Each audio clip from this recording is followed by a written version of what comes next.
What are the cruise line shore excursions you should avoid, and which are the ones you should absolutely take?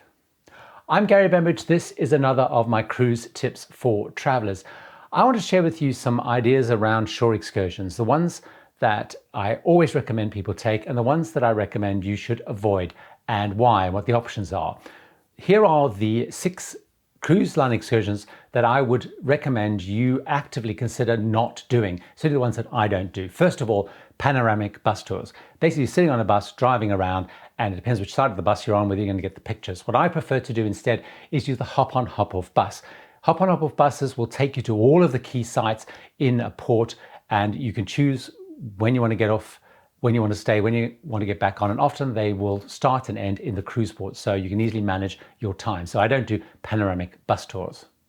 Secondly, I never do excursions which have meals included, because what I've found is the meal just dominates the excursion. So I've done that in Shanghai, I've done that in Hong Kong, and regretted it because we had these so-called traditional meals, but they took up 2 or more hours of the excursion, and there was 2 or more hours that I could have been out seeing those places. So I never take excursions which include big meals.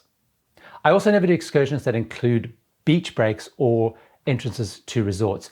If there's beaches nearby and there's great beaches, you'll find in the port there are always cab drivers that will know the ports take you there. They will arrange to come and collect you again, or there will just be a ferry service, buses ferrying you to and back, or bus services. The same with resorts. I don't pay, because you're just basically paying a premium. You can often buy resort passes online anyway. So if I'm going to a beach break, you're paying a huge premium and you don't really need it. I also tend not to go to museums or key historical sites on a cruise line excursion. The reason for that is, again, you're in a big group, you're walking around, parts of it just may really be dull, and you want to move on and look at other things. Also, what I tend to do is I'll look at the museums. You can look on sites, for example, Google, it'll tell you the busy times, the quiet times, and I'll then pre-book tickets and go when it's less busy. And often it's less busy when the tour groups aren't in. So you'll often sometimes find after lunch, for example, going in the afternoon to the museums in historical sites, you're going to have a much better time, and you're not going to be rushed through by the cruise line or having to look at things that you're not interested in. So museums, key historical sites, I will normally do by myself.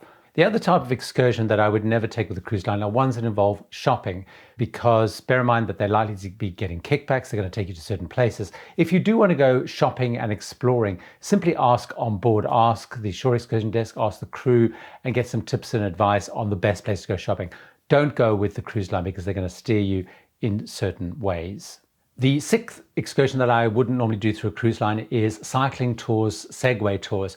You'll find that those are not run by the cruise line, they're run by independent providers, and there are loads of them that you can find either near the port or certainly online before you go, and it's just much more efficient and often be much smaller groups, either whether you're hiring a bike or you're actually going out on tours. So I find that you're just paying a big premium to use the cruise line. They're normally at the port anyway, and you're basically paying a premium for you to walk to the hut where you could do it anyway to pick up the bike. So what are the 6 cruise line excursions that I would normally take if they were offered by the cruise line?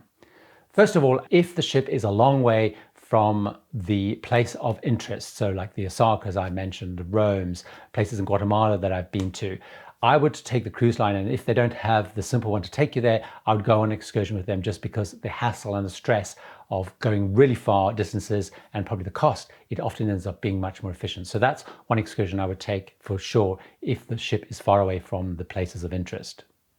The second one that I do is I would normally do if they have a proper focused food and wine or culinary, particularly if it's going to a local home and learning how to cook the food. I find that those are quite hard to organize online, although you can independently, but you'll normally find they've found really great little places you can go, whether it's to vineyards or to specific home visits. Cruise lines are getting better and better at offering those, and those I would often look at to take if it's a particular culinary thing I want to do in a particular destination. The third one, if it's a very complex place I'm visiting. So as I mentioned, in Iceland, it's quite a complex. It's an 8-hour trip around multiple sites, and getting around there is quite difficult. It's quite remote. You can do it independently, but it's just much easier because you find the cost saving is not always that great, and the reassurance, particularly when you're going long distances, of knowing that you've got the reassurance that the ship will wait, for me is the thing that sways it. The other excursion I take is if I am looking at a very high value excursion. So the dog sleighing, one that I did in Alaska. Also, we wanted to go on the Segway train, once on the premium service.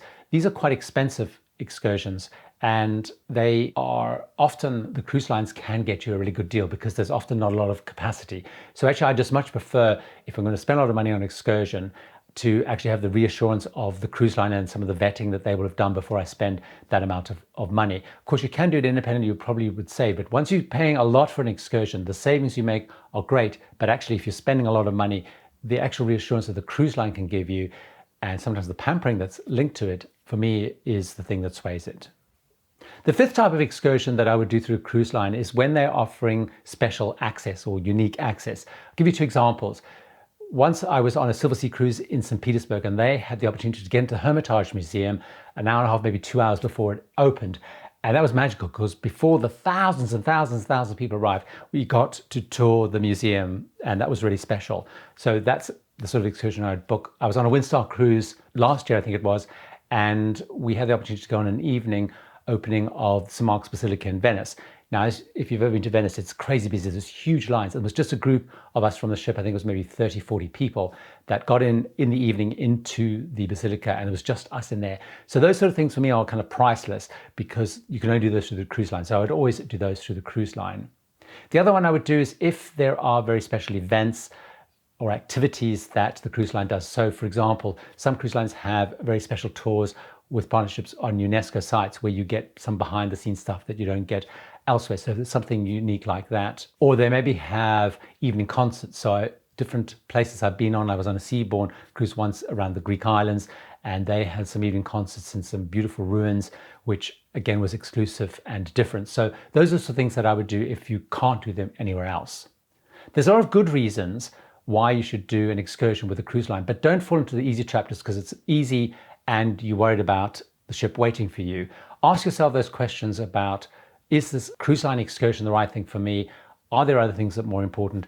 And really, hopefully those 6 things that I would always do with the cruise line, 6 things that I would never do with the cruise line, have helped you navigate your way through cruise line excursions. I have many more videos of cruising tips and advice, so why don't you watch another one of them right now?